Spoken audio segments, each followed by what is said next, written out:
Bonsoir. Nous allons commencer notre réunion. Nous sommes moins nombreux que prévu. L'aggravation de la situation sanitaire, à mon avis, est l'explication probable de du fait que nous n'avons pas le plein aujourd'hui. Nous attendions un peu plus de 70 personnes. Bon, nous allons commencer pour ne pas prendre de retard. Bon, je rappelle les consignes. Les consignes habituelles. La salle a été espacée pour qu'il y ait à peu près 1 mètre entre chacun d'entre vous. Chacun a son masque, donc conservez-le s'il vous plaît jusqu'à la fin de la réunion, y compris lorsque vous serez appelé à intervenir au micro. Et puis vous avez à disposition du gel à l'entrée. Donc je suis Laurent Pavard, président de la commission particulière du débat public. Je suis à la tribune avec ma collègue Karine Bess. Et puis ce soir, donc, nous avons une réunion qui est consacrée aux questions de raccordement à terre. On a beaucoup parlé de ce qui se passait en mer jusqu'à présent, mais il y a aussi la partie raccordement au réseau électrique de transport. Et pour cela, il y a une partie qui commence au moment où les câbles électriques arrivent au littoral. Il y a la question de l'atterrage, ça s'appelle l'atterrage, c'est-à-dire le franchissement de la limite terre-mer, et ensuite l'itinéraire jusqu'aux équipements de RTE, qui sont, donc RTE vous expliquera ça tout à l'heure, très bien, qui sont notamment un outillage, une station d'interconnexion au réseau de transport. Donc notre réunion fera une large part à RTE qui est ici présente. Donc on a également la présence de Bertrand Durin qui représente donc la DGEC. Nous avons Madame Gros de Saint-Martin, Madame Alvarez, qui vous parlera des études qui ont été réalisées, et puis Monsieur Brisset qui est également de RTE. Après un premier rappel sur les principales caractéristiques du projet, nous aurons une première séquence d'échange. Ensuite, donc, Madame Alvarez parlera des études environnementales réalisées sur les 5 zones. Nous aurons ensuite une présentation des ateliers. Ensuite, nous vous mettrons à contribution de façon à essayer de sortir un certain nombre de critères de choix des zones de raccordement qui ont été étudiées par RTE. Et donc, nous nous répartirons entre 2 ateliers. Donc, ces 2 salles qui sont à cet étage et à l'étage du dessus, où vous aurez des tables et on vous donnera une documentation tout à fait importante qui a été préparée par RTE. Et puis à l'issue de ces ateliers qui vont se dérouler sur une 50aine de minutes, il y aura une phase de restitution et d'échange avec la salle dans cet amphithéâtre, avant une séquence de conclusion, et donc vers 20h30, si nous respectons l'horaire. Alors, nous attendons une déclaration du président de la République à 20h. Elle sera suivie par notre chargé de mission, et nous ferons une annonce en temps utile quand nous saurons à quelle sauce nous allons autre manger dans les jours qui viennent. Probablement des mauvaises nouvelles quant à la façon dont notre débat a été prévu pour les jours et les semaines qui viennent. Probablement une modification de nos conditions de réunion, et également probablement de notre calendrier. Mais ça, pour le moment, il est encore trop tôt pour le dire, et nous communiquerons là-dessus en temps utile. Voilà. Quelques mots sur le projet. Donc, ça, c'est ce qui figure dans le dossier de saisine. Vous verrez que RTE a très largement affiné son étude. Donc, la partie orange de cette carte est celle dont on va essentiellement parler ce soir. Vous avez la zone d'étude du raccordement qui est le pointillé rouge, et puis la zone avec un liseré rouge-violet qui est la zone d'étude dont on a déjà beaucoup parlé dans les réunions précédentes. Notre débat public jusqu'à ce jour a consisté en réunion générale pour informer le public, et en particulier dans les secteurs les plus concernés par le projet, donc notamment dans les îles et à Quiberon. Nous avons en principe une réunion à Concarneau la semaine prochaine, des réunions thématiques destinées à approfondir un certain nombre d'aspects du projet, donc des réunions d'approfondissement et d'information. dont celle de ce soir est l'une des dernières. Nous avons 2 réunions prévues à partir de la semaine prochaine et cette semaine d'ailleurs également sur les usages de la mer. Nous verrons si nous pouvons les tenir telles qu'elles sont prévues. Et à partir de novembre, donc le 10 novembre et jusqu'à fin novembre, une réunion de synthèse. Nous essaierons de recoller ou faire un recollement de l'ensemble des éléments qui ont été portés au débat, notamment pour la localisation des futurs projets, s'ils se font. Et puis ensuite, donc, une phase de rédaction du compte-rendu. Voilà. Je ne vais pas être plus long. Je vais donner la parole à la maîtrise d'ouvrage, donc Bertrand Durin, qui vous parlera des contours généraux du projet. On va commencer, je pense, par le petit film habituel et quelques diapositives. Et ensuite, RTE vous parlera plus en détail des questions de raccordement. Voilà, je vous donne la parole. Merci, Monsieur le Président. Bonjour à tous. Alors effectivement, avant de rentrer plus en détail dans le projet, nous vous proposons une petite vidéo qui présente les grands principes de ce projet et son contexte. La France a engagé sa transition énergétique. Pour développer les énergies renouvelables, l'État a établi la programmation pluriannuelle de l'énergie. Elle priorise les actions à mener sur 10 ans. L'installation d'éoliennes flottantes au sud de la Bretagne s'inscrit dans ce cadre. Grâce à leur technologie innovante, les éoliennes flottantes sont installées loin des côtes sur des flotteurs. Elles ont une forte productivité car elles bénéficient de vents forts et réguliers. Au niveau mondial, ce marché des éoliennes flottantes est en expansion. Développer cette filière dès aujourd'hui, c'est à la fois diversifier la production électrique française et saisir une opportunité économique majeure.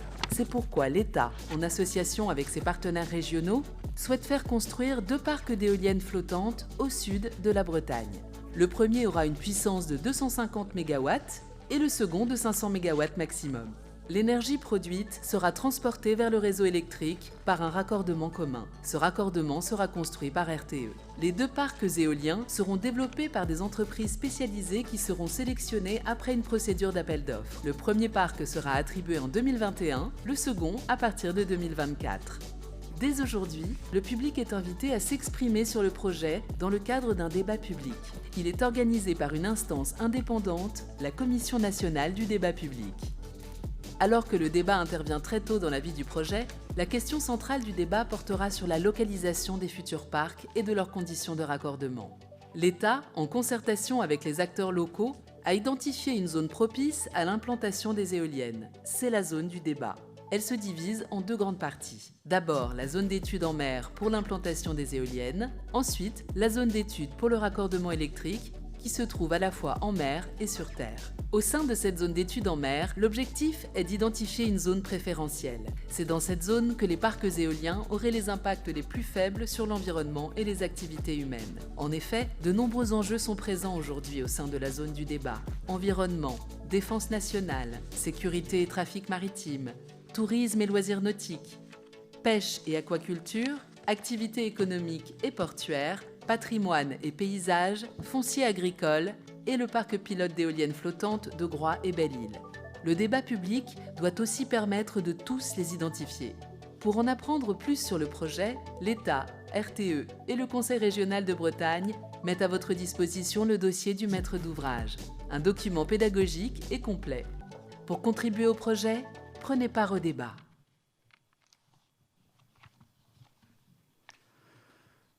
Donc, avant de vous parler du contexte de ce projet, notamment le contexte national et international, peut-être quelques mots sur la maîtrise d'ouvrage. Donc, ce projet, comme ça vous est indiqué dans le film, est porté par le ministère de la Transition écologique que je représente ce soir. Donc, je suis Bertrand Durin, je suis en poste à la direction régionale de l'environnement, de l'aménagement et du logement et je suis directeur de projet débat public énergie marine renouvelable. Ce projet associe également RTE, évidemment, qui pourra présenter son travail, de quelle façon ils interviennent dans ce projet, mais également la région Bretagne. J'en profite pour saluer André Croc qui est présent ce soir. La région Bretagne est associée au titre de la loi pour un État au service d'une société de confiance qui permet d'être associée à cette démarche du débat public. Donc ce projet s'inscrit dans une perspective large donc de transition énergétique Donc, par de loi, la France a matérialisé ses engagements internationaux, notamment ceux de l'accord de Paris de décembre 2021. Donc, la loi de transition énergétique pour la croissance verte de 2015 et la loi énergie-climat de 2019, donc, qui fixe un certain nombre d'orientations, notamment celle de réduire les émissions de gaz à effet de serre de 40% entre 1990 et 2030 pour atteindre la neutralité carbone ici 2050. La neutralité carbone, ça signifie que l'ensemble des émissions liées au mode de vie des Français doit être compensé, absorbé par les différents réservoirs que sont les océans, les prairies, les forêts, par exemple. Donc pour ça, ici, évidemment, il y a un certain nombre de transitions à mener, notamment la baisse de la consommation d'énergie finale. Donc l'objectif est de 50% entre 2012 et 2050, avec un point d'étape de moins 20% d'ici 2030. Pour baisser la consommation d'énergie, d'émissions de gaz à effet de serre, il faut réduire la consommation d'énergie fossile, d'où cet objectif de 40% de réduction entre 2030 et 2012. Pour arriver à une évolution du bouquet énergétique global avec une part d'énergie renouvelable dans la consommation d'énergie finale de 33%, avec un effort particulier de 40%. La part dans la production d'électricité doit atteindre 40% de la part d'énergie renouvelable, avec une réduction de la part de la production nucléaire à 50% d'ici 2035. Donc ces éléments sont les objectifs de la programmation pluriannuelle de l'énergie, qui a fait l'objet d'un débat public. Ça ne va pas dans le bon sens. Est-ce qu'on peut passer aux diapos suivantes, s'il vous plaît? Puisque ma souris ne fait pas ce que je veux.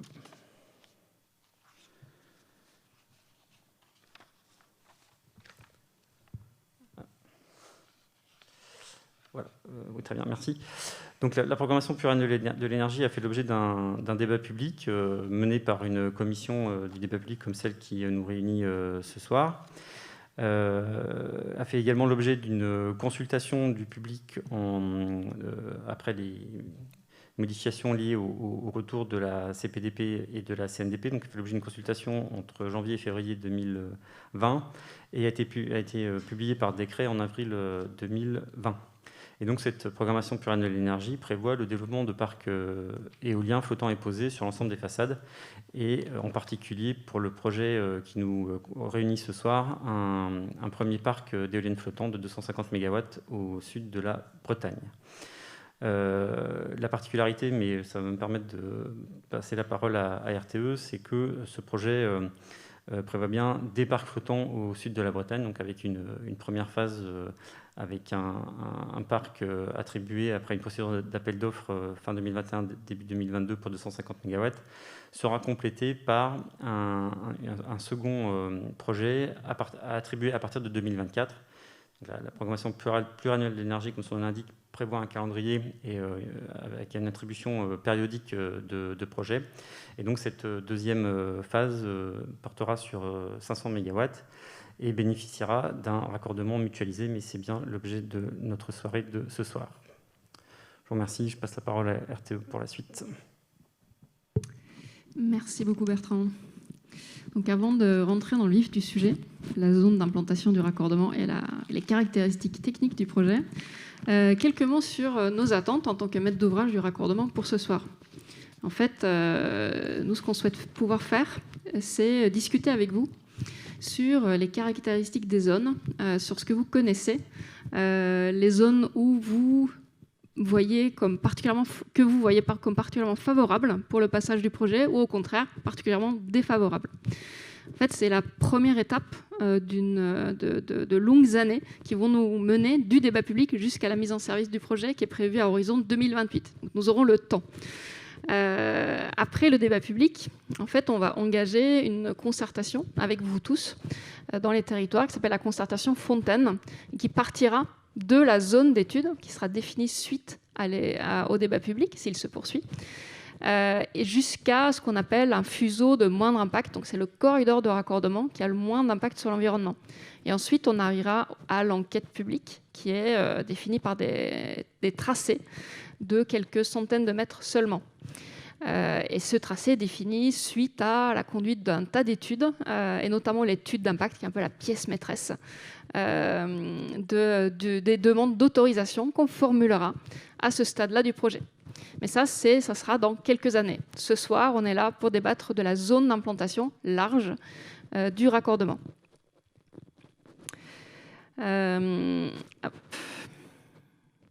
Donc, la zone d'implantation du raccordement, c'est la partie verte que vous voyez sur la carte ici et que vous avez déjà vue sur les cartes présentées par M. Pavard tout à l'heure. Donc, on va débattre de cette partie-là.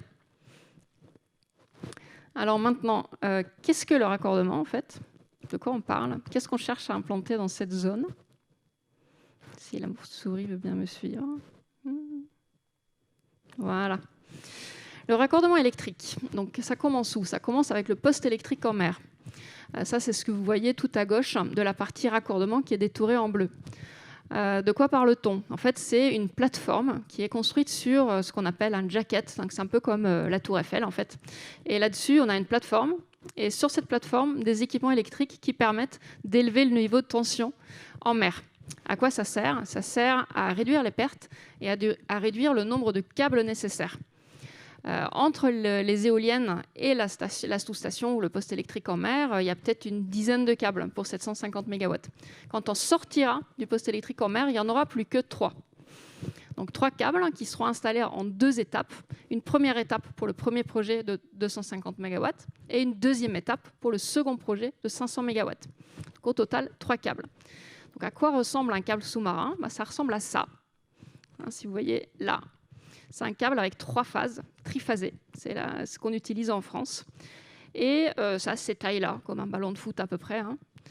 Et on pose ce câble dans une tranchée en mer, qui ensuite est recouverte, ensouillée, donc enterrée, ou alors protégée par des enrochements si le sol n'est pas suffisamment meuble pour nous permettre de l'ensouiller. Donc, ce câble chemine jusqu'à ce qu'on appelle l'atterrage. Donc ça, c'est au niveau du littoral, et on va en parler aujourd'hui. Au niveau du littoral, on installe des espèces de dominos qu'on appelle chambres d'atterrage ou boîtes de jonction, où on relie le câble sous-marin et le câble souterrain. Donc ça, vous pouvez les voir devant la table, là. Vous voyez les fourreaux, et à l'intérieur de chacun des fourreaux, un câble. Donc ça, c'est les câbles terrestres. Donc cette jonction permet de faire dans un domino la jonction entre la partie marine et la partie terrestre du raccordement. Une fois qu'on a fait ça, on chemine à terre jusqu'à un premier poste qu'on appelle le poste de compensation intermédiaire de l'énergie réactive. Alors j'admets que c'est un nom un peu compliqué. Qu'est-ce que ça veut dire? En fait, quand la distance de raccordement augmente, le câble produit lui-même ce qu'on appelle l'énergie réactive. Et ça, c'est une forme d'énergie qui prend de la place dans le câble sans être utile pour transiter l'électricité. Donc il faut nettoyer en fait c'est un peu comme une pollution à l'intérieur du câble. Il faut l'enlever. Et pour ça, on installe des équipements spécifiques qu'on appelle les équipements de compensation à terre. Donc c'est comme un poste électrique normal que vous voyez sur les photos. On va revenir dessus tout à l'heure. Et ensuite, on termine le cheminement jusqu'au poste électrique à terre. Et là, l'énergie aura transité depuis le parc jusqu'à ce poste pour être injectée sur le réseau et ensuite consommée chez vous. Avec une bonne qualité, donc qui vous évite d'avoir des clignotements le soir quand vous êtes devant votre télévision ou un livre. La distance de raccordement, c'est pas neutre en fait. On vous a diffusé tout à l'heure une brochure à l'entrée où vous l'aurez quand vous serez en salle pendant le deuxième temps de débat ce soir. Là, on est dans le temps de l'information. Après, on aura un temps d'échange et de discussion, de concertation. La distance de raccordement, c'est un élément important. En fait, vous voyez sur cette carte, côté RTE, on a cherché à regarder si le parc éolien était installé plutôt plus près des côtes, ou moyennement loin des côtes, ou très loin des côtes, quel serait l'impact finalement sur la consistance du raccordement, donc les éléments à installer, et sur le foncier nécessaire. Et ce qu'on observe, c'est que quand on compare ces 3 cas que vous voyez sur les slides, si on prend le premier cas, où on est loin, 65 km, dans ce cas-là, il faudrait que le poste de compensation soit situé au plus près du littoral, à moins de 5 km. Et il nous faudrait 3 hectares de surface pour l'installer. En revanche, si on est, c'est le cas inverse, au plus près, si le poste électrique et le parc étaient au plus près des côtes, par exemple à 35 km, à ce moment-là, le poste électrique de compensation n'aurait besoin que de 1 seul hectare, donc 3 fois moins finalement, et pourrait être installé plus loin des côtes, à environ 15 km. Et ensuite, on a le cas numéro 2, qui est le cas un peu intermédiaire, où là, il faudrait qu'on soit près des côtes, mais on n'aura besoin que de 2 hectares. Voilà, donc on a ces 3 cas, en gros, qu'on peut résumer en disant plus on va loin, plus, en fait, finalement, la surface nécessaire à terre pour le raccordement est importante. Ça va de 1 à 3 en termes de surface pour ce poste de compensation. Et de la même manière, quand on regarde le volet économique des choses, plus on va loin, plus ça va coûter cher, évidemment, parce qu'il y a plus de câbles, mais il y a aussi plus d'équipements de compensation. Donc, entre notre cas 3 et notre cas 1, par rapport au scénario médian, on a un coût qui va augmenter de 10% ou de baisser de 10%, ce qui va avoir un impact sur votre facture, bien évidemment. Alors, maintenant, on va rentrer avec plus en images sur ce que je vous ai dit seulement avec des paroles et des schémas jusqu'à présent. L'atterrage, de quoi on parle? Donc, on arrive sur une plage. Là, on voit sur les photos le cas de Saint-Nazaire et le cas, du projet de raccordement du parc éolien de Saint-Nazaire, dont vous avez peut-être entendu parler, et le cas à droite du projet d'interconnexion IFA2, qui est une liaison électrique entre la France et la Grande-Bretagne.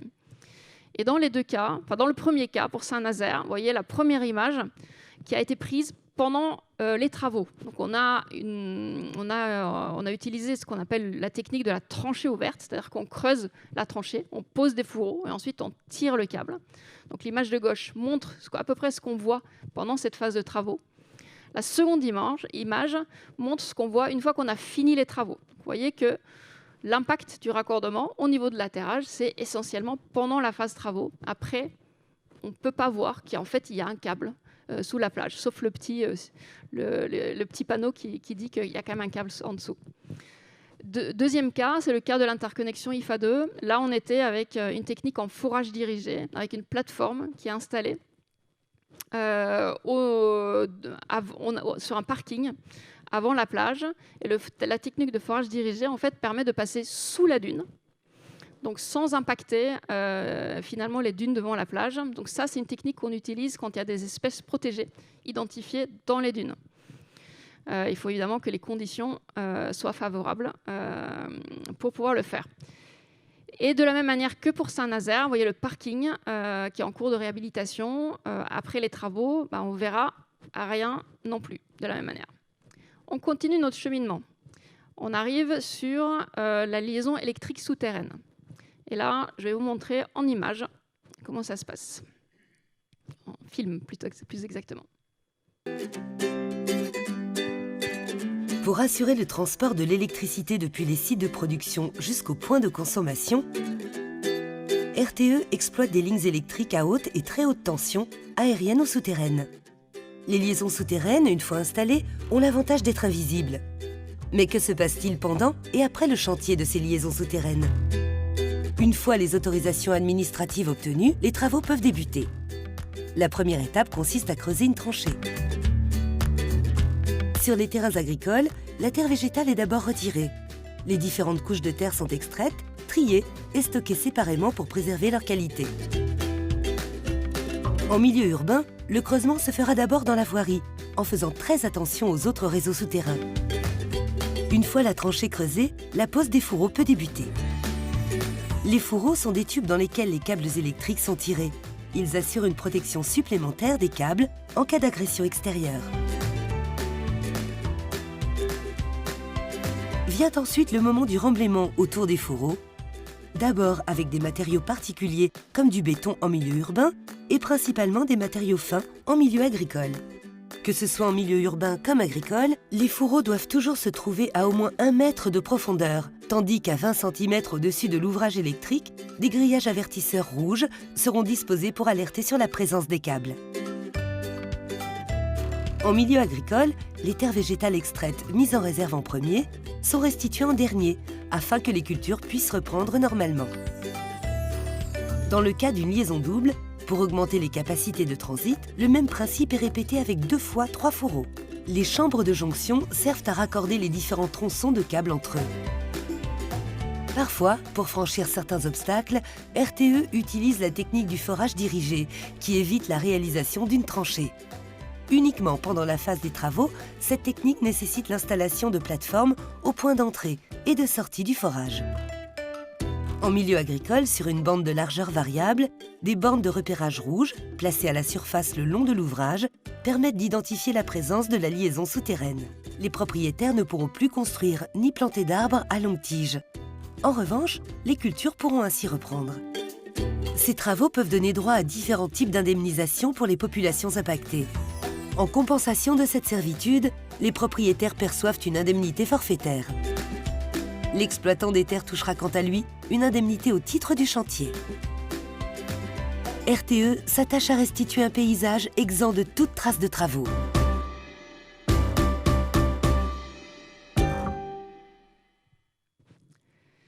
Voilà pour la liaison souterraine. Alors, on va continuer, on va passer ces images, je pense, parce que le temps passe vite. Les postes électriques. Maintenant, on en a parlé, hein, le poste de compensation à terre, qui dépend de la distance et qui doit être placé plus ou moins loin du littoral pour être efficace et supprimer cette énergie réactive qui empêche une énergie utile d'arriver jusqu'à chez vous. La surface nécessaire, on l'a vu, entre 1 et 3 hectares. Le poste électrique de raccordement, lui, là, vous voyez une image assez typique d'un poste de 225 kV existant. Donc, c'est ça qu'on aura besoin de construire pour ce projet. Et lui, il aura une surface de 7 hectares à peu près. Donc, pour les deux postes, compensation et raccordement, au total, la surface dont on a besoin et qu'on va chercher à identifier avec vous tout à l'heure dans les ateliers, ça va être de l'ordre de 10 hectares maximum. Maintenant, dernière question, et là on va rentrer sur la partie zone de raccordement où va passer le projet. Je passe la parole à Olivier Brisset. Bonsoir. Effectivement, initialement, on vous a présenté donc une aire d'étude relativement élargie, en fait, qui part de Concarneau et qui va pratiquement jusqu'à Vannes pour ce raccordement terrestre, donc câble et poste électrique. Et aujourd'hui, en fait, on a appliqué des premières mesures de RC. En fait, on vous propose en fait, de revoir un petit peu à la baisse cette vaste aire d'étude, en fait, en la découpant en 5 zones plus réduites. Donc, c'est bien des propositions, hein, rien n'est figé pour le moment. On a encore le temps de travailler sur la définition de ces zones. On va l'affiner également tout à l'heure dans les ateliers et puis tout au long de la concertation dite Fontaine qu'on vous a présentée tout à l'heure. Donc ces mesures RC, c'est quoi ? En fait, c'est les mesures d'évitement, de réduction et de compensation, donc en fait, qui peuvent s'appliquer dès le début d'un projet. Et donc, c'est ce qu'on a fait pour ce projet, donc dès le stade du débat public. Et en fait, ce qu'on vous propose, en fait, d'exclure d'ores et déjà, en fait, c'est des zones particulièrement importantes en termes de biodiversité ou en termes d'enjeux humains. Donc, je vais vous en citer quelques-unes. Tout d'abord, vous voyez sur la carte le nord de la zone, en fait, sous le pointillé, en fait, il y a une ligne 400 000 volts. Initialement, on avait intégré cette ligne 400 000 volts pour pouvoir construire notre poste sous cette ligne à 400 000 volts. En fait, aujourd'hui, la ligne 225 000 volts qui figure en vert peut accueillir la production des parcs éoliens. Donc en fait, déjà, on va réduire la frange nord de cette aire d'étude. Et ensuite, donc, on va arriver à 5 aires d'étude en excluant notamment par exemple, toute la zone de Vannes, puisqu'en fait, on avait intégré le poste de Tex qui se situe sur la commune de Vannes. En fait, on s'est aperçu que le poste de Tex était complètement saturé, avec peu de possibilités d'extension de ce poste. On a évité également le site Natura 2000 de la Ria d'Etel. On imagine mal remonter la Ria d'Etel avec un câble. Et puis ensuite, tout le secteur où il y a énormément d'anses et de méandres et de vasières, donc par rapport à cette rivière. On a évité également une partie du Blavet et de la petite mer de de Gavre, puisqu'en fait, la petite mer de Gavre bénéficie d'un arrêté de protection de biotope. On a évité également donc, les zones densément agglomérées donc de Lorient, Plomeur et Caudan. On évitait également une partie du Scorff, de la vallée du Scorff et donc de ses rives importantes. On évite aussi la Laïta, c'est une zone Natura 2000, bien que ce ne soit pas interdit de passer dans une zone Natura 2000, on se propose donc de l'éviter. Et également forêt domaniale de Carnoët, on ne voit pas trop l'intérêt effectivement d'aller dans ces secteurs-là. Les vallées du Belon, vallée de la Veine et du Stergoz également nous paraissent judicieuses en fait à écarter, mais je le répète, c'est une proposition. Et également éviter le bourg de Tréguinde quand on se rapproche donc du secteur de Concarneau. Et en fait, ensuite, on a tout un secteur qui va se situer en fait de la pointe de Trévignon jusqu'à Concarneau, là, qui nous paraît extrêmement difficile du point de vue technique, notamment pour les atterrages. Donc en fait, on se propose également d'exclure ces zones. Voilà. Donc je le répète, c'est vraiment des propositions qu'il va falloir donc continuer à discuter ensemble. Merci. Je vais laisser la parole à Madame Alvarez pour présenter, effectivement, faire un zoom zone par zone, mais auparavant, nous avons un échange avec la salle. Oui, on a une quinzaine de minutes pour les questions-réponses, donc je vais vous donner la parole si vous avez des questions, des interventions. Donc, nous avons des hôtesses qui ont des micros et qui viendront vous les présenter. Donc, comme d'habitude, ne les prenez pas, on vous les tend. Voilà, monsieur.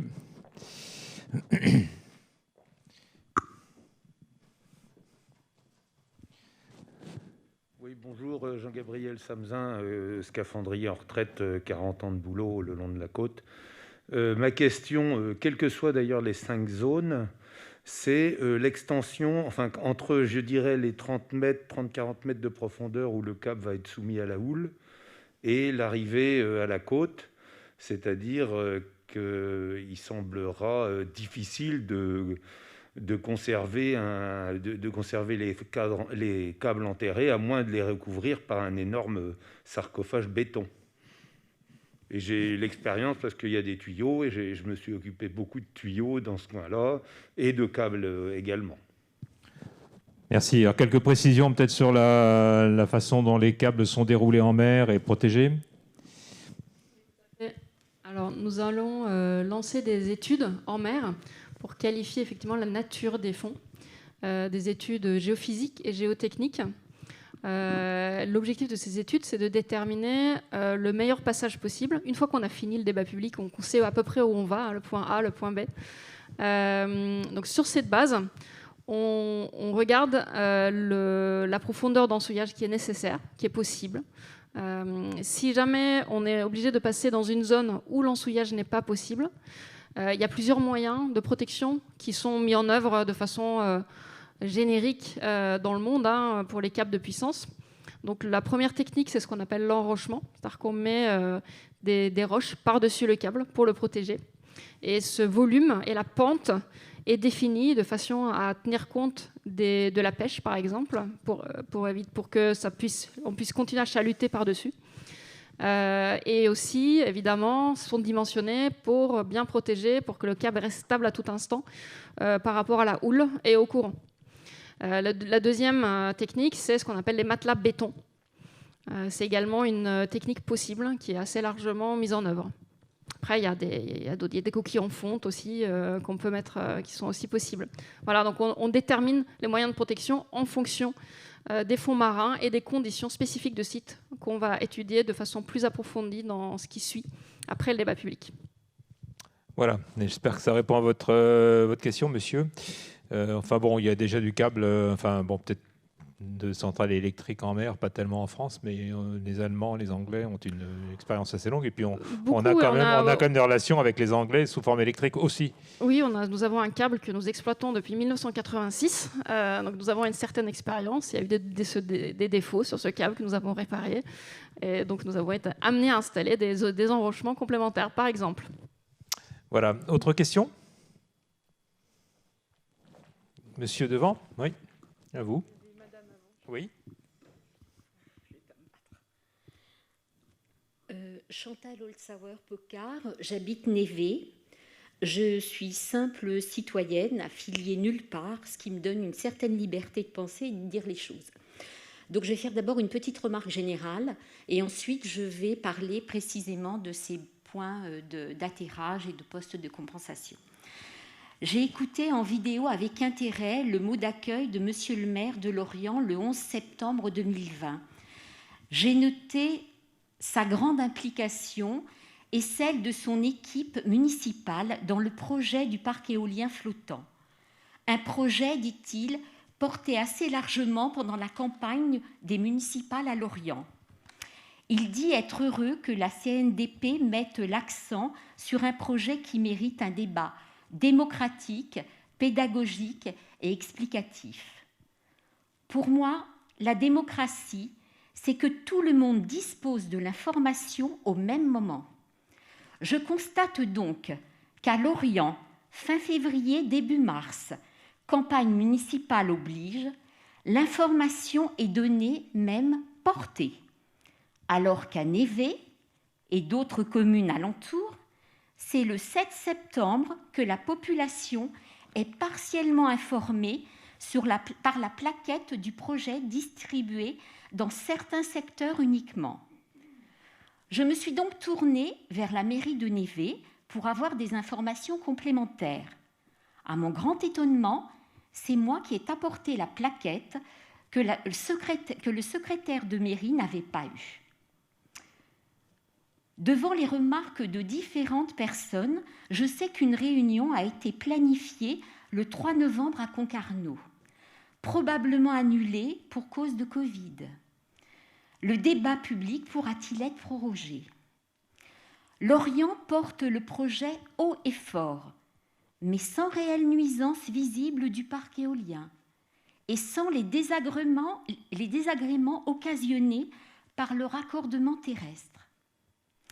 J'ai découvert sur le document RTE, zone d'étude pour le raccordement à terre, que 5 zones étaient potentiellement proposées pour étude. Les communes sont-elles averties? Je me tourne donc vers M. Durin. Alors, je ne sais pas, excusez-moi, M. Bourdon et Lopez, j'avais mis parce que j'avais regardé, visionné les autres conférences, ou leurs représentants, pour leur demander de faire le nécessaire pour que chaque commune de ces 5 zones, soit 49 communes, reçoive en urgence les documents RTE raccordement à terre sous le format papier offrant plus de lisibilité ou diffuser par voie de presse les différentes zones. Les recherches sur Internet ne sont pas très écologiques. Mes questions maintenant. Comment les communes d'une même zone vont-elles se concerter? Les intérêts de chaque commune sont différents. Les retours financiers peut-être aussi. Qui va chapeauter la concertation? À noter que sur le document FR 531-2010, Dunes et Côtes de Trévignon, les communes de Trévignon et Névé, jusqu'à Rospico, sont en zone Natura 2000. Dans le dossier de RTE, la zone E est identifiée comme littoral majoritairement couvert par un site Natura 2000. Et cependant, RTE propose ce site comme zone éventuelle d'atterrage. RTE est-il en capacité d'outrepasser cette loi Natura 2000? Ensuite, j'ai une question pour M. Pavard. L'enquête publique qui aura lieu plus tard, je ne sais pas en quelle année, mais 2022, peut-être 2023, je ne sais pas, sera-t-elle impactée par le vote récent du 2 octobre à l'Assemblée nationale de l'article 25 de la loi ASAP? Donc, c'est le projet de loi pour l'accélération et la simplification de l'action publique. Merci de votre écoute. Bien, donc il y a plusieurs questions. D'abord, mes excuses avec le masque et la lumière. Je vous donne du monsieur. Je vous présente mes excuses à ce sujet. Il y a plusieurs questions. Alors, d'abord, sur l'information du public, le rôle de la commission que je préside, et que je travaille avec mes collègues sur le sujet, est d'assurer l'information la plus complète et la plus exhaustive, la plus transparente possible du public en général. Et vous avez cité la plaquette, elle a été distribuée dans à peu près 110 000 boîtes aux lettres dans l'ensemble de la zone littorale, concernée à la fois par le projet en mer, mais également par le raccordement. C'est comme ça que vous l'avez reçu, je pense, dans votre boîte aux lettres.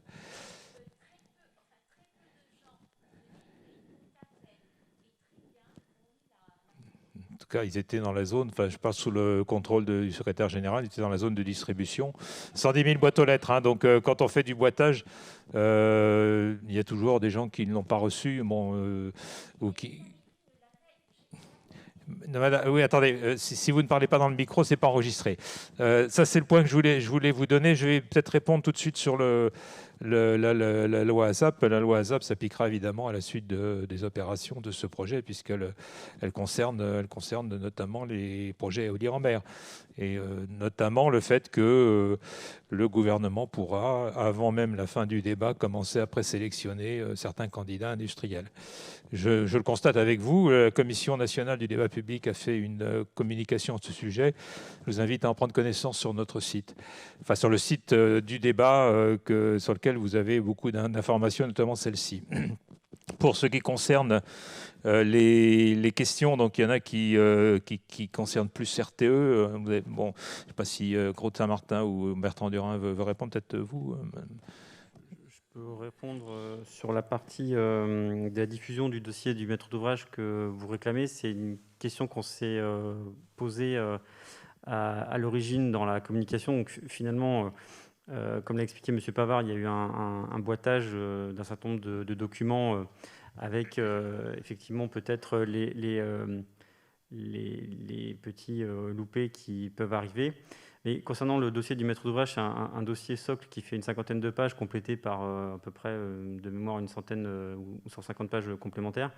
Il avait été envisagé d'en mettre à disposition dans l'ensemble des mairies, mais vous comprendrez que pour des questions liées à la crise sanitaire, on n'avait pas de documents qui étaient plastifiés et qui permettaient de garantir que le feuilletage soit sans danger. Et l'ensemble des documents sont disponibles sous format numérique sur Internet. Néanmoins, j'entends votre remarque et nous avons déjà demandé à la Direction générale de l'énergie et du climat d'étudier les possibilités effectivement de mettre à disposition dans l'ensemble des mairies différents documents papier. Concernant la loi ASAP et l'enquête publique, alors je ne connais pas en détail l'article, donc je vais répondre en mon nom personnel et pas dans mes fonctions, mais il me semble qu'effectivement il a pu être écrit à un moment donné que les projets pour lesquels une concertation publique avait eu lieu, l'enquête publique serait remplacée par une consultation publique. Le projet qui nous préoccupe aujourd'hui n'est pas concerné par cette disposition. Ici, nous n'avons pas une concertation avec garant, nous avons un débat public. Donc ce n'est pas la même procédure. Et c'est derrière, si j'ai bien compris l'article tel qu'il avait été écrit, mais il a peut-être été remanié depuis, donc c'est pour ça que je m'exprime sous toute réserve, ce projet fera bien l'objet d'une enquête publique dans le schéma différent. Mais je ne sais pas si M. Bompard, avec qui j'en ai discuté, a des éléments complémentaires à apporter pour répondre à votre question. Puis concernant la zone Natura 2000, je peux vous donner des éléments, mais je pense que RTE sera mieux placé que moi pour le faire. Ok, donc je vais répondre aux questions concernant plus RTE, je pense. Donc il y avait une première question sur comment les communes vont-elles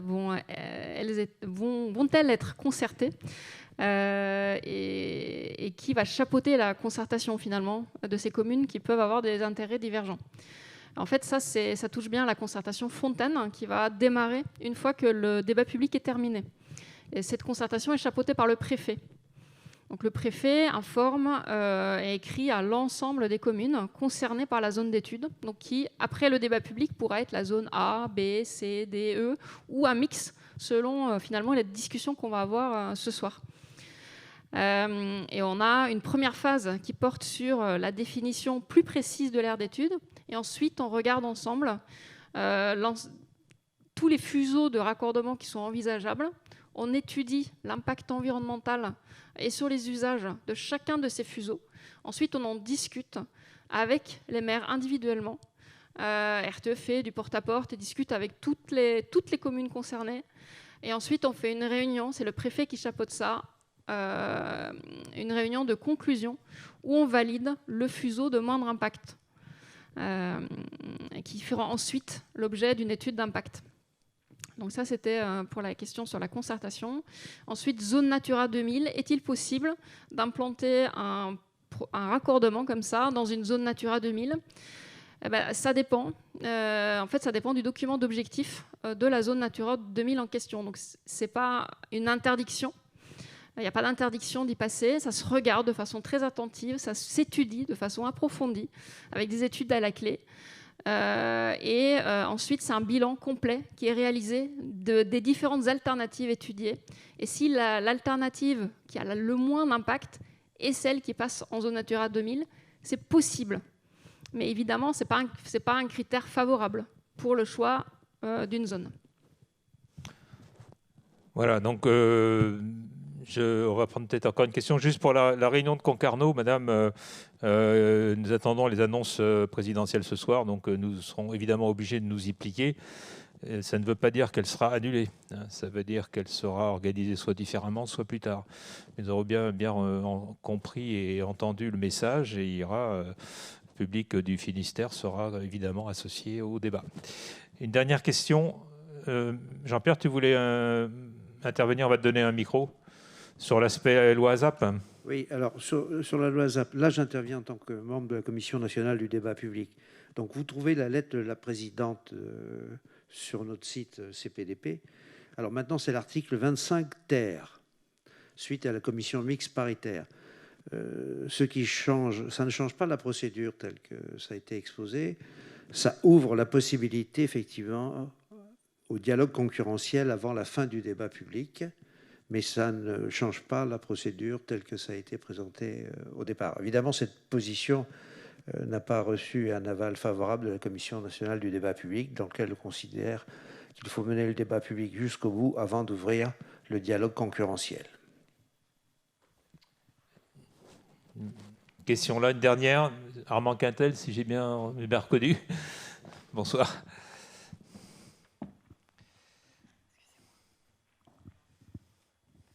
Oui, bonsoir. Armand Quintel pour le comité des pêches. Alors, chacun sait que tous les chemins mènent à Rome, mais est-ce qu'on peut croire que ce n'est pas l'implantation de la zone des 250 mégawatts qui serait quelque part déterminant pour ensuite orienter la zone d'atterrage, puisque je veux bien croire qu'on mette une zone de production à l'est, et dans ces cas-là, ne serait-ce pas le déterminant majeur, un déterminant vraiment important pour ne pas envoyer le câble carrément à l'ouest, quoi. Donc là, pour le sentiment que j'ai, c'est que on est censé répondre aujourd'hui, j'ai découvert qu'il y avait deux ateliers ce soir, on est censé répondre en faisant une proposition de zone pour l'atterrage. Mais on ne peut pas savoir, tant qu'on n'a pas l'élément suffisamment, j'allais dire, instauré, robuste, qui dirait où est la zone de production. Et là, j'ai l'impression qu'on tricote un petit peu à l'envers. Alors oui, votre question ou intervention est parfaitement pertinente. Alors ce soir, on va pas choisir une zone, hein. On va essayer de trouver, enfin en tout cas de vous faire exprimer des priorités sur caractère plus ou moins favorable de telle ou telle zone. Mais bien évidemment, et là je vais demander à RTE de terminer sur ce point-là, il y aura évidemment une détermination forte de la zone d'atterrage en fonction de la localisation en mer. Il paraît effectivement assez clair que si la zone d'installation en mer est à l'est, ça sera plutôt à l'est qu'on passera pour l'atterrage, et même chose pour l'ouest. Mais si vous voulez ajouter quelque chose, c'est bien la recherche d'un binôme en fait. Il y aura une interaction entre les deux, entre la zone. C'est pas uniquement le choix de la zone du projet en mer qui va déterminer la zone d'atterrage. C'est bien une interaction entre les deux. Il y a bien un binôme. Alors, ce qui peut être fait aujourd'hui, c'est de réfléchir à si la zone est plutôt ici, à ce moment-là, c'est plutôt cette zone d'atterrage qui peut être vue comme prioritaire, et puis si elle est ailleurs, ce sera une autre. C'est le problème de la poule et de l'œuf, donc on commence peut-être par la poule, mais on va parler des œufs normalement. Enfin, on a déjà parlé des œufs depuis un certain temps. On peut peut-être donner maintenant la parole à Madame Alvarez pour nous présenter les études. Vous avez 20 minutes, 25 minutes. Oui, je vais essayer Merci. d'aller relativement vite.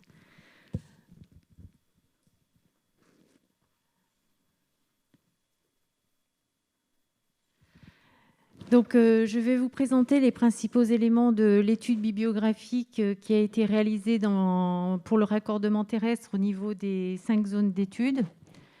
Donc, l'étude a consisté en un recensement des données de l'environnement concernant 4 thèmes principaux. Le milieu physique avec la topographie, les eaux superficielles et souterraines, la géologie, les risques naturels. Le milieu naturel avec tout ce qui est zonage réglementaire, les inventaires du type Natura 2000, SNIEF, site du conservateur du littoral, les réserves naturelles. Le milieu humain avec les zones urbanisées, les zones d'activité, les grandes infrastructures. Et enfin, le patrimoine avec tout ce qui est sites classés ou inscrits, monuments historiques, sites patrimoniaux remarquables.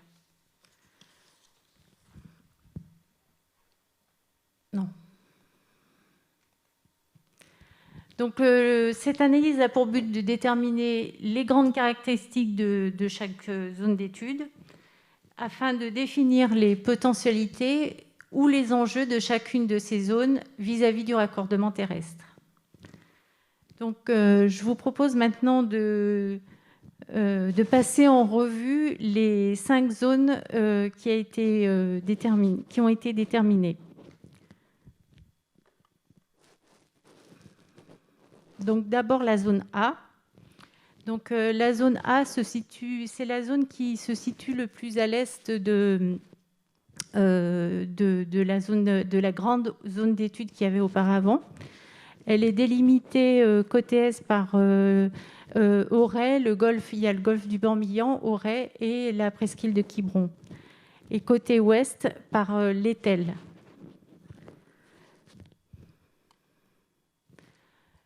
Donc, quelques données génériques.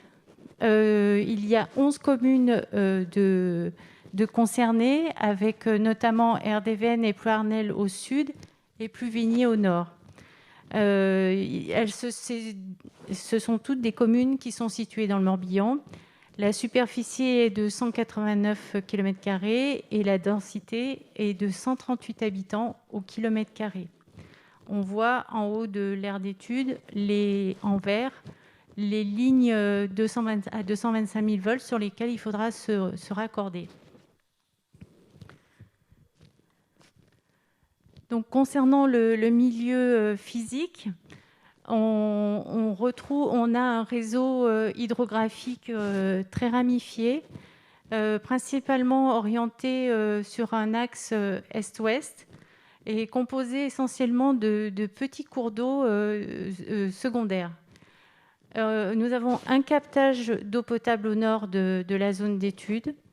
Et on a une côte sableuse dont l'ensemble du trait de côte évolue diversement selon les secteurs.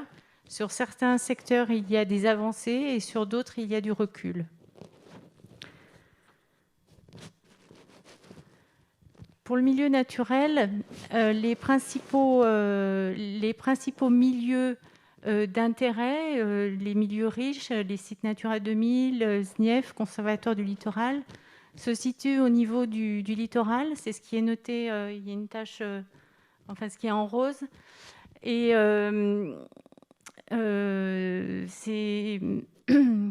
il y a également quelques secteurs un peu plus ponctuels au niveau de certains cours d'eau. Autrement, on voit que la couverture boisée est relativement importante, mais les bois sont très découpés, très morcelés, et complété par des prairies, et là qui s'articulent encore de part et d'autre des cours d'eau. On voit presque le dessin des cours d'eau avec la couverture boisée.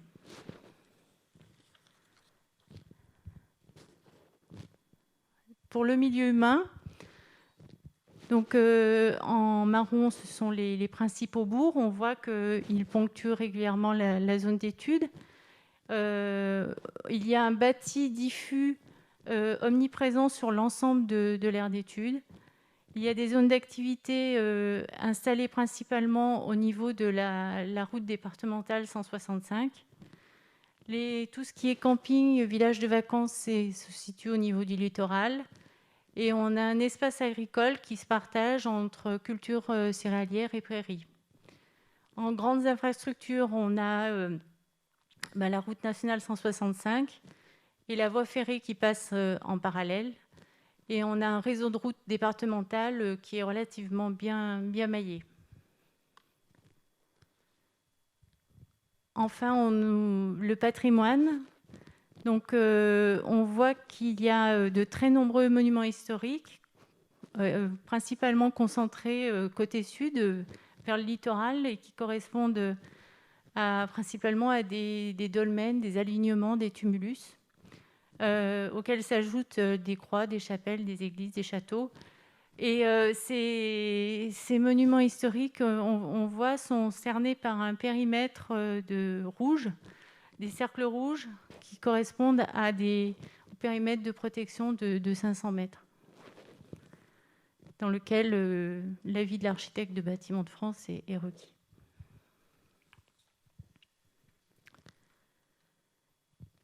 On va continuer par la zone B, qui elle, est délimitée côté est par l'Étel et côté ouest par le Blavet et l'Orient. Donc là, on a 9 communes de concernées. Ce sont toutes des communes du Morbihan. La superficie est de 115 km² et la densité de population est plus importante puisqu'elle est de 245 habitants au km².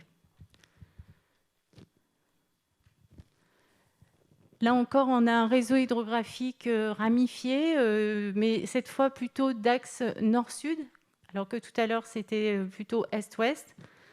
On a 2 captages d'eau potable et ce qu'il y a autour, c'est les périmètres de protection de captage. Je n'avais pas précisé tout à l'heure.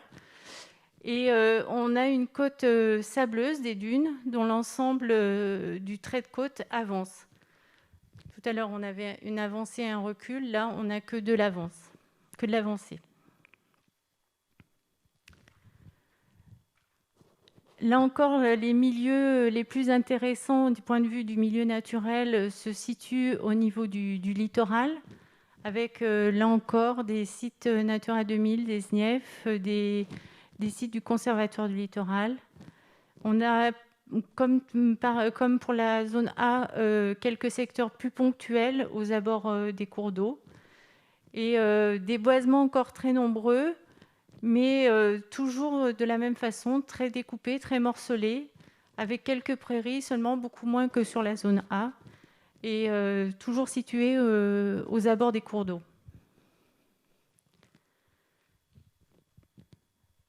Pour le milieu humain, on a de gros bourgs qui, pareil que tout à l'heure, qui ponctuent régulièrement la zone d'études.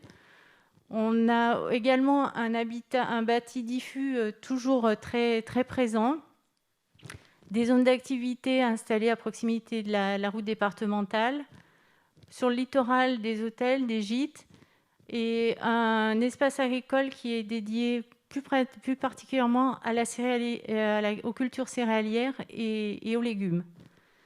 En grande infrastructure, toujours la route nationale 165 et la voie ferrée qui passent en parallèle. Et là encore, un réseau de routes départementales bien maillé. Pour le patrimoine, on a beaucoup moins de monuments historiques que pour la zone A. On a quelques monuments qui correspondent à des dolmens, des alignements. Toujours les croix, les chapelles, les églises, les châteaux, notamment le château de Kerlivio qui et son parc qui forme la grosse tache rouge qu'on voit au côté nord, et le grand site des dunes sauvages de Gavre à Quiberon qui couvre le littoral.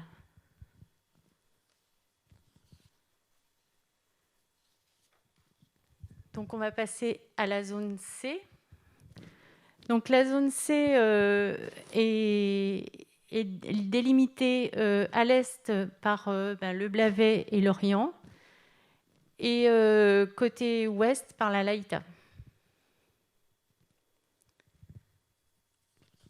Donc là, on a 9 communes qui sont concernées par l'aire d'étude. 7 communes sont des communes du département du Morbihan et 2 sont des communes du Finistère.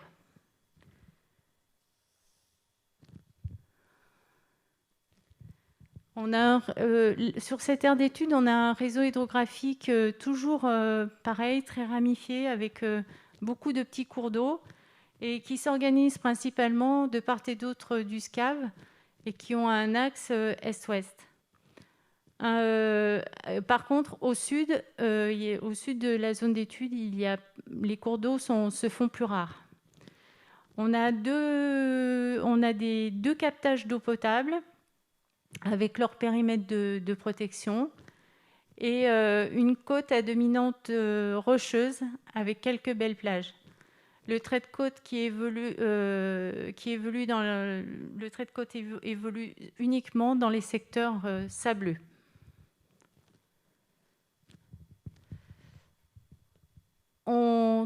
Comme pour les 2 zones d'études précédentes, les milieux les plus intéressants se situent au niveau du littoral, au niveau de la côte, avec toujours du site Natura 2000, beaucoup d'espaces de sites du Conservatoire du littoral, et puis quelques secteurs plus ponctuels au niveau du SCORF.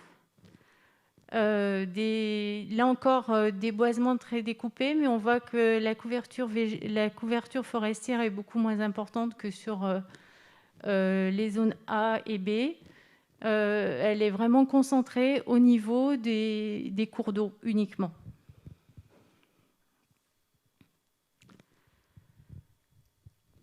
On a un petit peu le même schéma avec toujours des gros bourgs qui ponctuent l'aire d'étude, toujours ce bâti diffus, toujours ces zones d'activité installées à proximité de la route départementale. Mais en plus, là, c'est la grosse tache violette au milieu, c'est l'aéroport de Lorient en Bretagne Sud et la base aéronavale de Lann-Bioé, qui occupe des territoires assez importants. L'espace agricole est principalement dédié aux cultures céréalières et aux légumes. Et on a toujours notre route nationale 165 et la voie ferrée en parallèle. Et un réseau de routes départementales toujours bien maillé, mais plutôt orienté est-ouest, alors que sur les précédentes, on avait vraiment un quadrillage. Pour le patrimoine, on a peu de monuments historiques, juste quelques-uns, mais on a un immense site inscrit qui vise à protéger les rives du SCORF. C'est la grande marque rouge.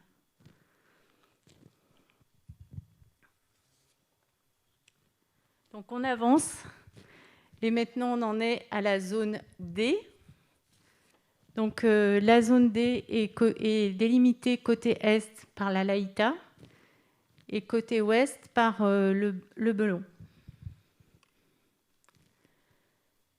Donc là, on est dans le département du Finistère. Les 12 communes concernées sont du département du Finistère.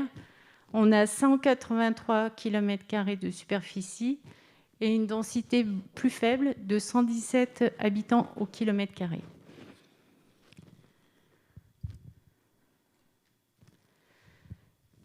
Donc on reprend notre déroulé, et donc on a un réseau hydrographique toujours, on voit toujours très ramifié avec de nombreux petits cours d'eau. Il y a côté nord tout un ensemble qui est organisé de part et d'autre de l'Isole. Et l'Isole, on voit barre carrément le nord de l'aire d'étude. On a un réseau côtier qui est aussi un réseau de cours d'eau côtiers très développé côté sud. Et on a 4 captages d'eau potable. La côte qui est rocheuse n'évolue pas. Il n'y a pas d'avancée ou de recul. Il y a,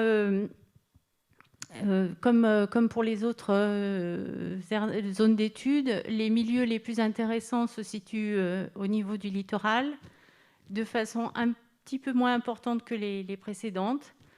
Et les boisements, on voit la couverture boisée est beaucoup plus faible et vraiment limitée aux abords des cours d'eau. Et on voit presque le dessin des rivières. On peut suivre les rivières avec le couvert forestier.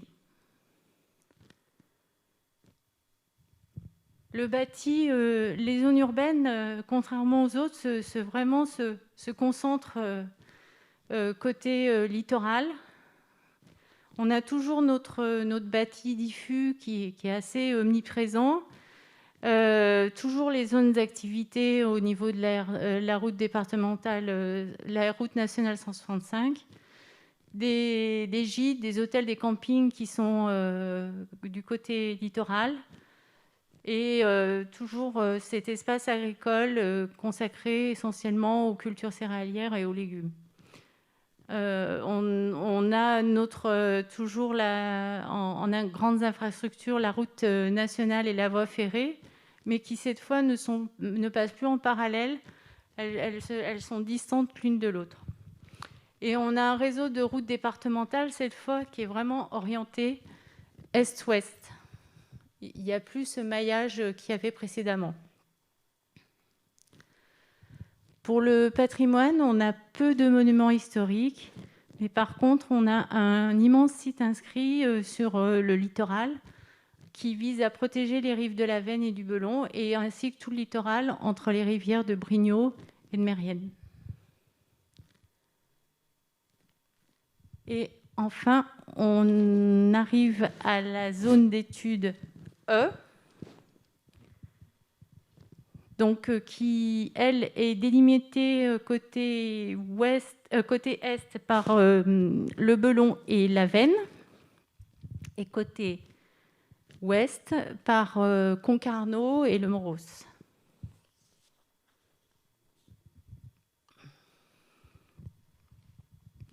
Donc là, on a 8 communes de concernées, 8 communes du Finistère, avec une densité de une superficie de 148 km² et une densité de 165 habitants au km². On a un réseau hydrographique qui toujours est très ramifié, avec toujours des nombreux petits cours d'eau, notamment au niveau côtier, et des rivières là qui sont beaucoup plus importantes côté nord, avec la Veine, le Val, le Moros.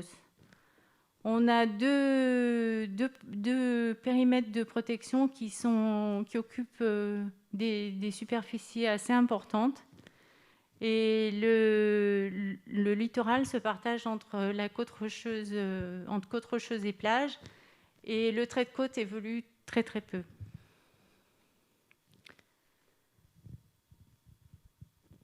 Comme pour les 4 zones d'études précédentes, les milieux les plus intéressants, les plus riches, se situent au niveau du littoral. Là encore, on a des directives, on a Natura 2000, avec en plus là une protection plus particulière pour tout ce qui est oiseaux. Et pareil, de nombreux sites du Conservatoire du littoral. Les boisements sont, comme la zone D, vraiment limités à la proximité des cours d'eau.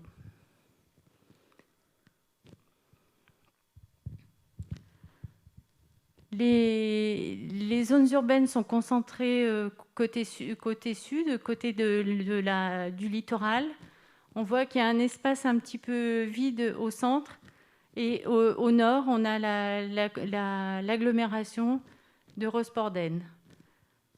Comme partout sur toutes les aires d'études, on a toujours ce bâti diffus, ces zones d'activité, la route nationale 165 et tout ce qui est hôtel et camping côté littoral. De la même façon, on a un espace agricole qui se partage, qui est vraiment dédié aux céréales et légumes. On retrouve notre route nationale et la voie ferrée au nord pour les grandes infrastructures. Et on voit que le réseau de routes départementales, là, est clairement orienté est-ouest. Et enfin, au niveau du patrimoine, on a quelques monuments historiques qui correspondent à des chapelles, des dolmens, et puis avec les abords de Pont-Aven. Et on a un site patrimonial remarquable au niveau de Rosporden.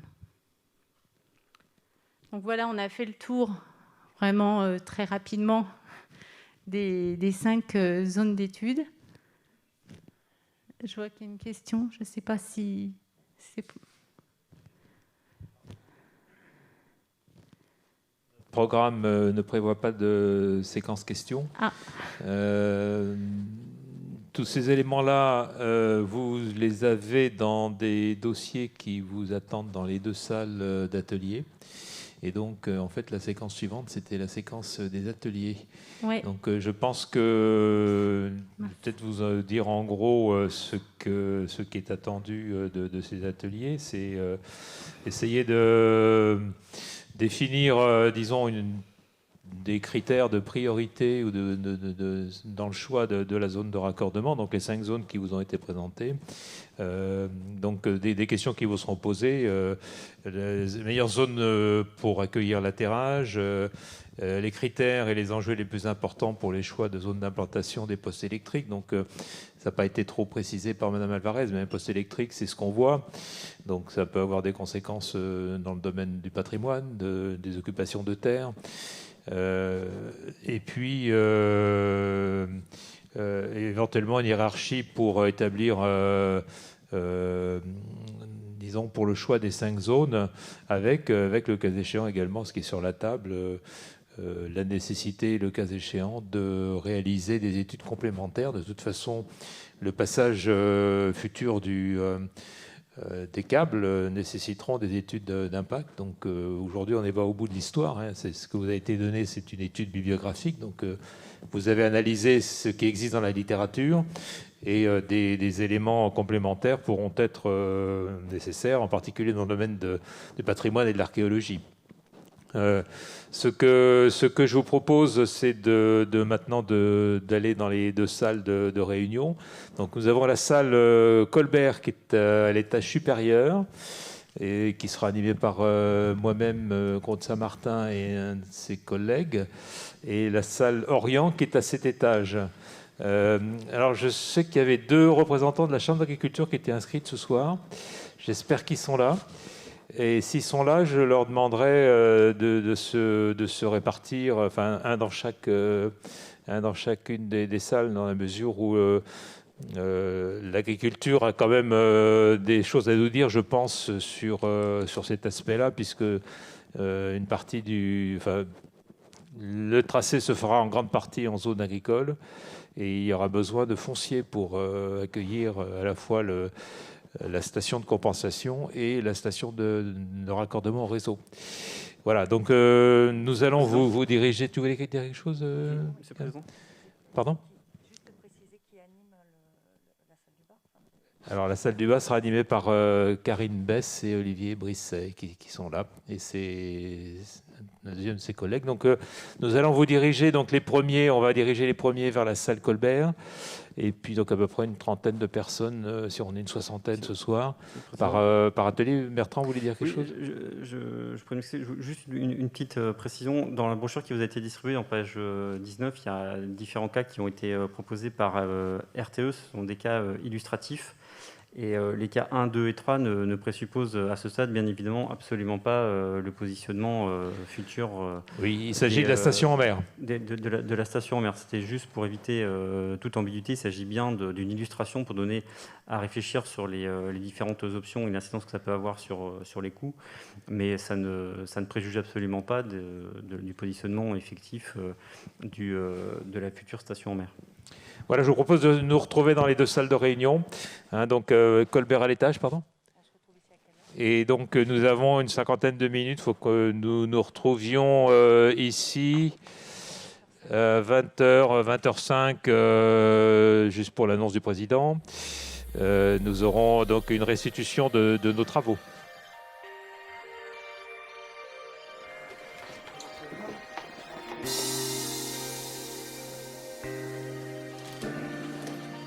Donc faire peut-être juste un petit tour de table, déjà pour voir si toutes les zones sont représentées ce soir. La zone C, relevez la main.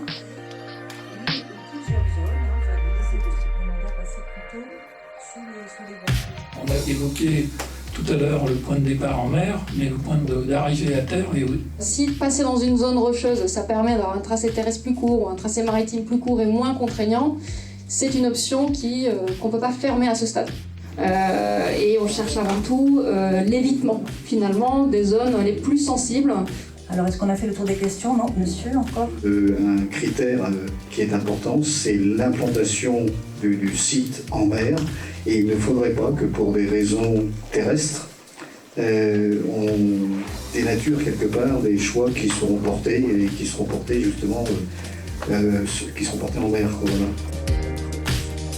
La zone D présente moins de sensibilité au niveau faune et flore, au niveau du littoral. Il faut savoir que toutes les zones rocheuses sont des zones où il y a beaucoup de vie.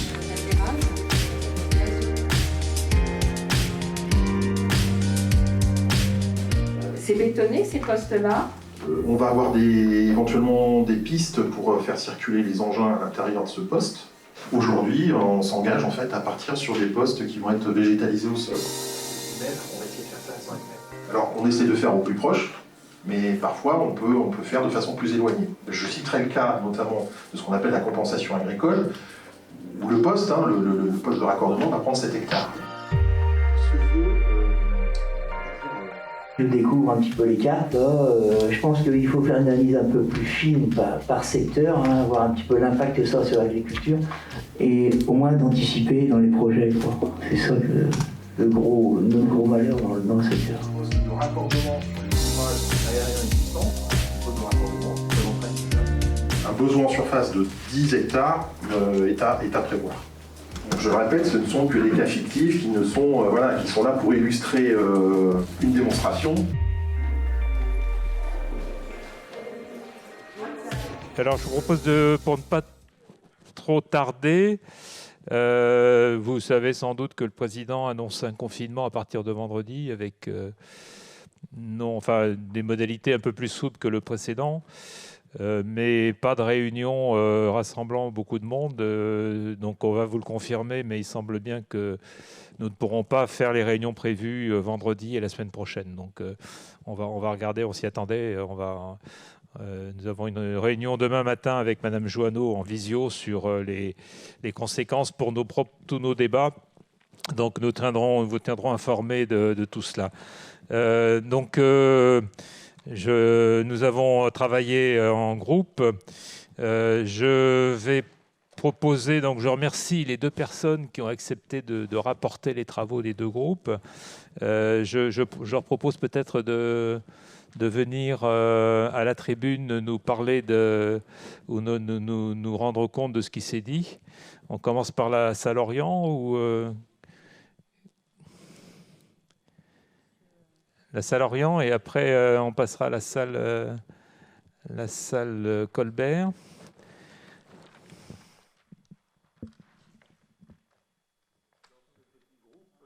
Il a été convenu que l'idéal était de s'appuyer sur certains critères, et en particulier des critères d'économie foncière, de suivre des axes routiers, d'utiliser des friches plutôt que des terres agricoles, d'éviter les zones Natura 2000. et que l'implantation également, la longueur du câble et l'implantation du câble en mer qui est un problème pour que les pêcheurs puissent continuer leur métier. Donc, du coup, on arrive au fait que les zones D et E, qui sont très rocheuses, avec une présence foncière sur le littoral et des petites routes, étaient un peu plus compliquées. D'un autre côté, elles peuvent être très riches également sur le plan de l'estran. Les zones A, B et D les zones A et B sont protégées sont des zones à forte dynamique sédimentaire, donc avec un risque également qui a été évoqué pour le l'isthme de Quiberon, l'isthme de Penthièvre. La zone C était centrale et recueillait quelques-uns des critères qui ont été évoqués. La zone E, elle, a été entre guillemets écartée, mais pour des raisons qui n'ont pas eu le temps d'être complètement examinées. Donc, la zone A, c'est ce que j'ai dit tout à l'heure, c'est-à-dire la zone de Quiberon. Elle avait des avantages d'un point de vue des routes, mais la route de l'isthme de Penthièvre est susceptible d'être fragile et déstabilisée par des tempêtes dans l'avenir, et qu'il ne faut pas en rajouter par des travaux d'implantation tels qu'ils sont prévus. Enfin, c'est une idée qui a été évoquée. Elle n'aura peut-être pas de confirmation scientifique. Et la zone D était présentée car sans site Natura 2000, mais un peu plus tard, il a été évoqué qu'au contraire, elle pouvait avoir un point de sensibilité pour la faune et la flore. Voilà. Pas de conclusion définitive. Merci beaucoup. Madame Thomas, si vous pouvez peut-être... Alors, on n'a pas de paperboard, mais Madame Thomas a pris des notes, donc... l'atelier Colbert était un peu moins conclusif dans ses travaux, mais Madame Thomas vous donnera quelques éléments sur les critères qui ont été évoqués tout autour de notre discussion. Alors, oui, du coup, nous, on n'a pas évalué en fonction des zones, en fonction des sites, des 5 sites suggérés. Il y a plusieurs questions, l'idée étant d'évaluer les points les plus pénalisants donc de ce projet. Je vais faire court, parce qu'on l'a déjà dit tout à l'heure. La problématique des PLU des territoires sur la question de l'évolution démographique et de la concertation a été suggérée, sachant que des outils, notamment sur de la mise en compatibilité et des déclarations d'utilité publique, pourront permettre de résoudre certains problèmes. Des questions sur le type d'installation pour le poste de compensation notamment.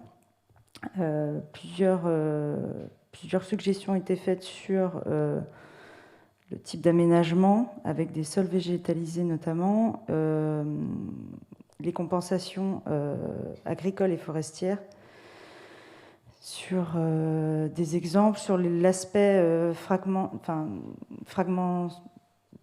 fragmenté, oui, des compensations sur les milieux.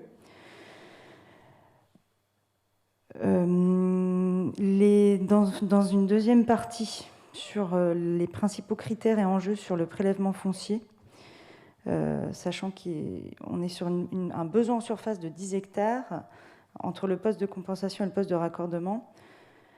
Il a été suggéré d'avoir un lieu extensible pour le poste de raccordement, avec donc une zone préférentielle à déterminer pour le milieu, sachant qu'une étude plus fine sera mise en place lors des concertations avec l'aspect agricole et humain sur lequel les ateliers seront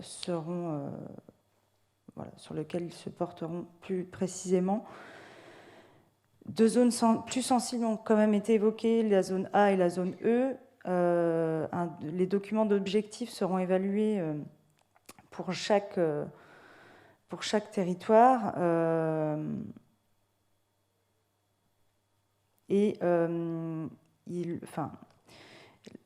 Un élément a été mis en avant sur le fait que rien n'interdisait le passage des câbles dans des zones dites sensibles, sachant qu'il y aura forcément des évitements sur les cours d'eau et les zones de protection de biotopes. Globalement, l'idée qui est ressortie, la principale idée, c'était donc d'imaginer un tracé préférentiel par territoire avec des pondérations en fonction de l'état initial de l'environnement. Exemple du secteur A avec des milieux plus ou moins impactants qui pourraient être identifiés. La réponse qui a été faite, c'est que la concertation Fontaine permettra de valider cette idée ou ces tracés qui pourraient être envisagés. Voilà. Je suis un peu long. Merci beaucoup. Donc, c'est toujours difficile de faire la synthèse d'une réunion qui est toujours un peu décousue et qui part. Et donc, je vous remercie de ce travail qui va nous permettre en tout cas, très éclairante, j'espère, pour RTE. Alors, notre programme prévoyait une deuxième séquence d'échange avec la salle, de questions-réponses. Il est déjà 20h34, donc nous pouvons avoir quelques questions, mais en nombre extrêmement limité. S'il y a des questions qui se posent, on peut vous donner la parole avant de conclure. Pas de questions? Bon, je pense que c'est raisonnable. Donc, je voulais simplement vous dire, d'abord vous remercier de votre participation dans ces circonstances un peu compliquées pour tout le monde. Vous êtes quand même venus, je vous en remercie. Je pense que nous avons avancé sur un sujet qui n'est pas le plus directement impactant, je dirais, s'agissant du sujet que nous traitons. Néanmoins, il fallait que nous en parlions, donc je pense que c'est une bonne réunion. Nous allons lancer une consultation nous avons prévu de lancer une consultation sur la localisation du parc avec des outils informatiques très simples sur Internet. Donc on va solliciter tous ceux que nous avons identifiés comme ayant participé à nos réunions et nous allons ajouter un petit chapitre qu'on avait déjà prévu plus sur le mode qualitatif, mais on va essayer de le rendre un petit peu plus quantitatif. De façon à pouvoir compléter justement ce sondage sur l'aspect raccordement à terre et zone de raccordement. Nous avons des éléments qui sont très, très complets, qui ont été préparés par RTE, donc nous les mettrons en référence et chacun pourra, dans le calme de son domicile, devant son écran, y réfléchir, repasser tous les critères et puis éventuellement compléter les réponses qui ont été faites ce soir. Voilà, je voulais vous indiquer ce point-là. Donc, c'est pas vraiment utile de parler des réunions qui vont venir, puisque nous sommes obligés de remanier notre dispositif pour les réunions qui restaient à tenir. Il y en avait quand même 5 ou 6, et en particulier beaucoup la semaine prochaine. Nous avons un point avec la Commission nationale, donc Mme Joanneau, demain dans la matinée, et nous ferons un communiqué demain dans l'après-midi, au vu de ce qui aura été décidé, sur les dispositions que nous allons prendre pour mener ce débat à bien, malgré tous les vents contraires que nous avons traversé depuis le début de cette aventure. Voilà, je pense que nous pouvons mettre un terme à notre réunion sur ces propos. Monsieur Quintel, une question? Alors, une dernière question. Si on peut vous apporter un micro.